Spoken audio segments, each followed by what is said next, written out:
Bonjour YouTube, je suis Sébastien, il fait beau mais frais et donc ce matin on va essayer d'améliorer la situation du local piscine pour ne plus avoir besoin de cailloux.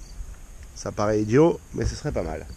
C'était tempête hier soir, mais tempête, on peut voir que la bâche elle fait micro-piscine sur la piscine, elle s'est même descotchée là-bas au fond. Je pense qu'on pourrait l'enlever mais je vais les laisser faire de toute façon. Pas d'affolement là-dessus, tant qu'il n'y a pas la pompe et tout pour la circulation, on va pas s'en servir. Mon plan, j'ai trouvé qu'une grande cornière, quand j'y suis allé, il devait y en avoir 8, il n'y en avait qu'une. Donc j'ai pris des petites. L'idée c'est de les mettre là pour faire les champs des planches, pour pas qu'elles soient exposées. Idem sur les côtés, jusqu'en haut, et de pouvoir couper l'onduline à ras. J'en profiterai pour la replacer.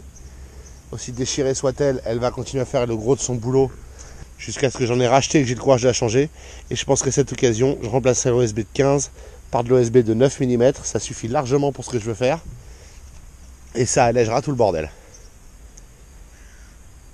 Voilà. Ensuite, j'ai pris tout ce que j'ai trouvé comme verrou rapide anti-vent. Et je vais essayer de voir comment je peux le fixer. Il va peut-être falloir couper les œillets et les remettre différemment. J'en sais rien. On verra. A minima, ça permettra de valider le système. Bon, on va commencer par les cornières.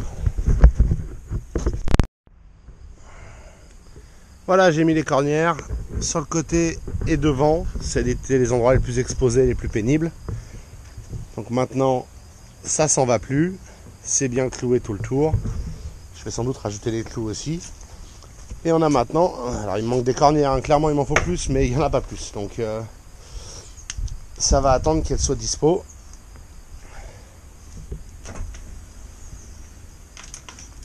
Et je peux ouvrir mon toit qui s'ouvre magnifiquement. Ça fait plus propre et puis c'est bien. C'est un chouette local piscine. Pour voir qu'il y a le filtre à sable. La pompe à chaleur est toujours là. Tout est toujours là de toute façon. Et on attend la pompe. Donc voilà. Maintenant, ce que je voudrais, c'est mettre un moyen de le verrouiller fermé.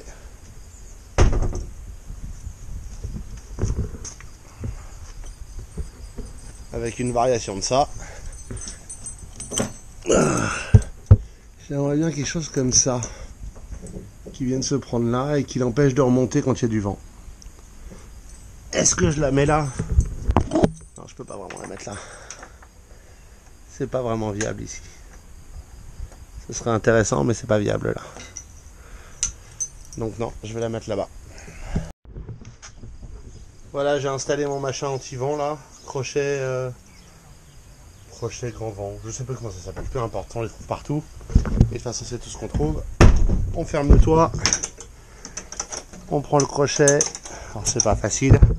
Dès qu'on c'est fermé, c'est fermé. Je cherche pas un verrouillage intense, je cherche à éviter que ça se reproduise comme la dernière fois si la tempête se reproduit. Voilà, je mettrai le même de l'autre côté. Et je vais sans doute ajouter une roulette à l'extrémité de chaque porte, de façon à lui permettre d'être bien en place quand elle est sur la dalle. Ça me semble être la façon la plus simple de le faire. Ce local va être principalement fermé, de toute façon c'est pas une maison où on passe. Donc je vais aller voir ce que j'ai comme roulette que je peux mettre là-dessus. Puis si je les ai pas, bah ça attendra. Voilà. Mais l'idée c'est ça. C'est qu'il y ait une roulette qui le force à garder la bonne hauteur quand il est fermé. Ce qui me dispense d'avoir des problèmes avec ces planches trop lourdes. C'est le problème d'avoir fait toute la structure en 30 mm, mais j'avais plus assez de 40. Entre les prix de l'acier et l'urgence, j'avais ça en stock. C'est aussi bien comme ça. Et ça ira très bien au final. J'en aurais pas fait plus sur le local piscine. Et il commence à pleuvoir au moment où je viens vous raconter ce qu'on a fait. Si vous vous souvenez de cette tranchée où j'ai mis un fourreau d'eau au cas où pour qu'on puisse amener l'eau depuis le local piscine qu'on devait emmener. On a réalisé qu'on pouvait sortir de la cave de l'autre côté directement facilement. Donc il servira jamais parce que ça fait des kilomètres de tuyaux pour rien. Mais j'avais remis trop de terre en dessous des plaques d'herbe que j'avais enlevées séparément avec la pelle. Donc on a recreusé, on a remis l'herbe, donc c'est pas parfait, mais c'est nettement plus à niveau maintenant. Il n'y a plus une marche. Désolé pour les piscinistes qui se sont fait chier à amener la gravette à la brouette sur la marche. La bâche rend gentiment l'âme. Je vais l'enlever si ça devient trop compromis. Mais pour le moment je la laisse, ça évite de tremper les chevrons qu'ils ont mis. Local piscine, j'ai acheté mes jolies roulettes, je vais vous les montrer. Hop, c'est naze, c'est tout ce que j'ai trouvé. Ça m'a pas coûté très cher, je vais pas vous mentir. Mon idée c'est de les mettre quelque part comme ça et que ça vienne se soulever sur la dalle pour se maintenir à niveau. On s'en occupera peut-être demain, il faut que je fasse des équerres. Ici tout va bien, le crochet marche, vous voyez, c'est con comme sécurité mais ça évitera que le vent s'engouffre.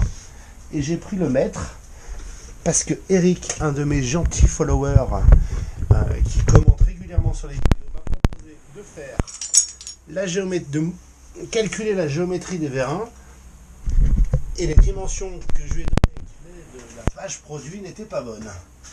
Alors je sais que dépliés ils font 60, ça je l'ai vérifié quand ils étaient dépliés, mais pliés ils font 38. Non, allez, 37. Donc 37 pliés. Ils sont pliés, oui, ils sont pliés. 37 pliés. Donc j'avais pas complètement tort. Voilà. Mais donc, je vais pouvoir lui donner les mesures. Merci Eric. Ensuite, avec madame, on a commencé à débiter ça. On n'en a pas débité beaucoup, un petit peu, mais pas beaucoup. Parce qu'on a trouvé dedans des gros vers blancs, qui sont des larves, qui sont des lucarnes a priori. Madame, ça lui plaisait pas du tout. Et je veux pas le mettre avec le reste du bois de chauffage, parce que je voudrais pas que ça me le pourrisse aussi. Donc, elle a mis un stop. Je pense qu'on va le débiter et le stocker dehors le temps qu'elles fassent leur vie, les larves. Et accessoirement, on a fumé le merlin. Le bout va là-dessus. Hein. Revex, solidité moyenne. Donc, il va falloir que j'achète un manche. C'est pas dramatique, mais bon, c'est pénible. Et j'achèterai un merlin entier selon le prix des manches, hein, on va pas se mentir. Celui-là a déjà débité quelque chose comme 20 mètres cubes de bois, un truc comme ça. Donc voilà. Ça aurait été tout pour aujourd'hui. J'ai perdu du temps à aller acheter les roulettes. Madame ce matin était partie soutenir les commerçants qui ont rouvert. Hein. Elle est très dans le soutien du commerce quand elle peut. Et puis on va reprendre demain, peut-être avec plus de bois. Je sais pas ce qu'on fera. Faut finir le local piscine aussi. J'aimerais bien finir les finitions pour plus en avoir à faire. J'ai pas mis le crochet de l'autre côté pour le toit parce qu'il y a la pompe à chaleur juste derrière la porte. Donc l'accès est un peu modéré. Et comme là il commence à pleuvoir, je vous remercie d'avoir suivi cet épisode. Je vous souhaite une excellente soirée et je vous retrouve demain. Normalement il pleuvra plus à nouveau.